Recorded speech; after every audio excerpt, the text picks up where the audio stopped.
What is going on, guys? Welcome back to the channel. I am definitely not at work, and we have 1, 2, 3 and the best on the road, Powerstrokes, and we're gonna do a little talking. Let's get started, shall we?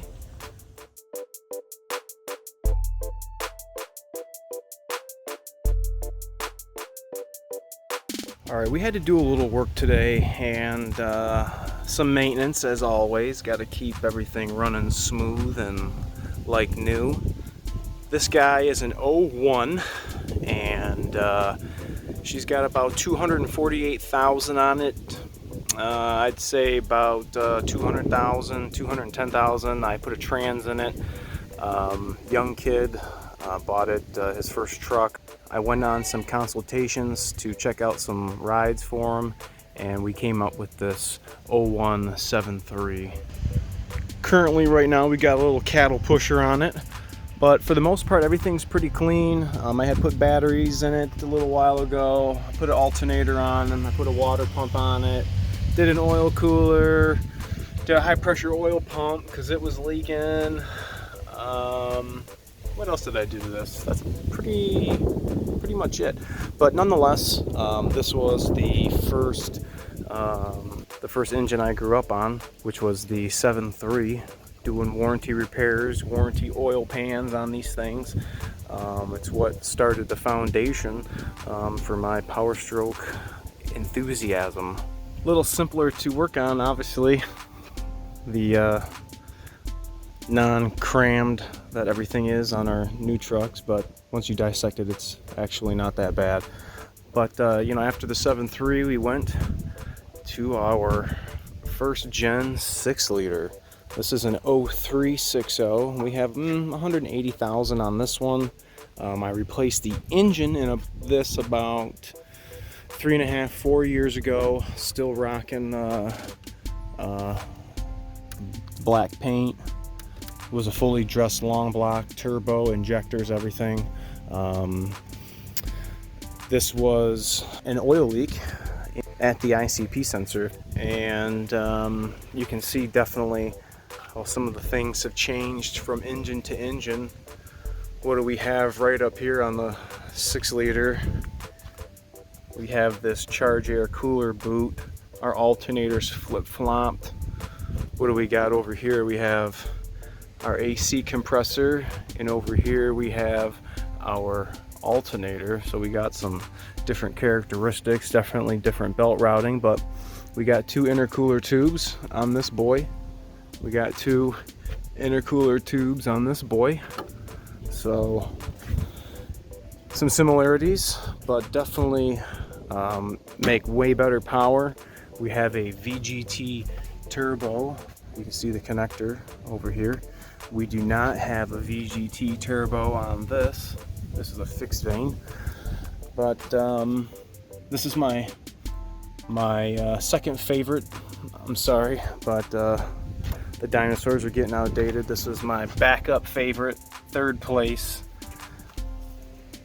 Second place, definitely our 6-liter. This isn't my favorite model or edition or gen. My first gen 6-liters can be kind of a pain, especially with the turbo learn and the procedure.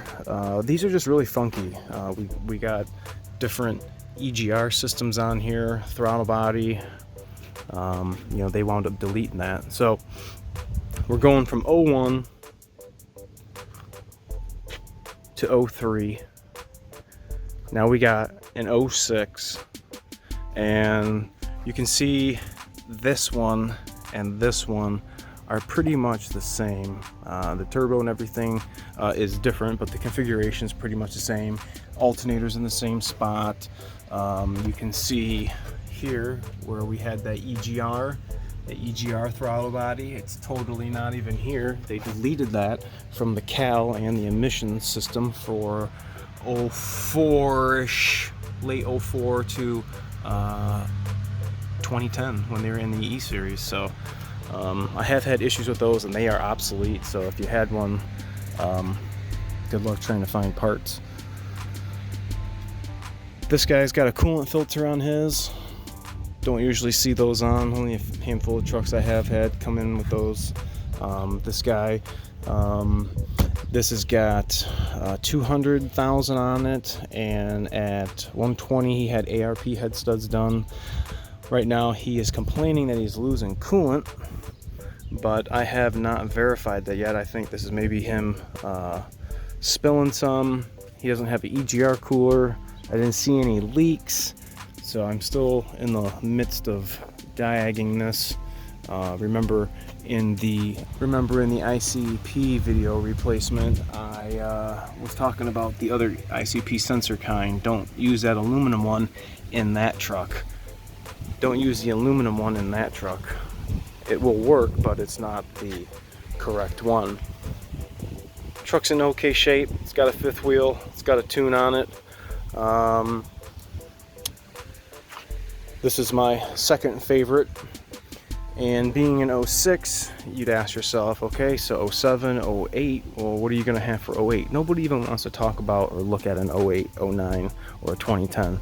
I suppose if you had one that was, an old man had it, and it's got 50,000 miles on it, and ain't nothing ever's been done to it, then yeah, I guess that's a 6.4 that you would want, but I would never want a 6.4. By choice, I have to work on them. I can't, you know, pick and choose what Powerstroke comes through the door. I got to work on it, so we're just going to go ahead on the outside and skip right over those, and we're going to go right to the 6.7. So 2011, we're going to go from 06 to 2011, and you can see definitely the change in the body. Cab configurations for the most part, you know, pretty much the same. Definitely a little bigger though.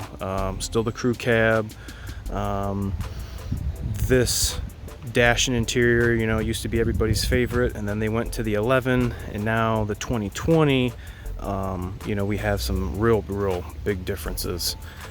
When we look under the hood of this, man, I would so much rather look under the hood of this than this. But for ease of repairing, you could probably take a lot more stuff off faster with the 6-liter than you can with my 6.7. But you know, once somebody works on something for the first time, it always sucks, but as you get going, you know, repairs get easier and easier. What I really should have did was had an 11, 12, 13, 14, 15, 16, 17, 18, 19 come here, but I didn't have that in my possession today, because that would have been a cool walk around to do, compare, you know, between the intake components and, you know, why they flip-flopped them, where their hose routing went from model year to model year. Remember, we have our switching intakes. The lower one was aluminum, the top one was plastic, and this one's, you know, flip-flopped. So maybe that would be a good video. Let me know in the comment section below if you guys want me to do compare and contrast between 20, let's do an 11, and maybe a 17. What do you guys want to see? Between 11 and 16, what years do you want to see? And then between 17 and 19, which ones do you want? And maybe, you know, because I always got a 20. I can get my hands on an 11 any day, but the other ones in between would be kind of a toughie. So if you guys are near, or like I said, you want to give me a range of trucks you want to see, I can try to work that out for, you know, an upcoming video. But we're just here on the home front, and I had to do some work this weekend, and I thought this would be a good opportunity to show people who do not know or have never had the truck side by side, just to really see what the difference is in the Powerstrokes from year to year. Second favorite, third favorite. This was the foundation on which my Powerstroke needs and excitement started, and then my first favorite, 6.7 Powerstroke. You guys, thanks so much for watching. Tell me what you think about this in the comment section below. Tell me what Powerstroke you guys got and what you love about it. Thanks so much for watching, and I'll catch you guys next Friday. See ya.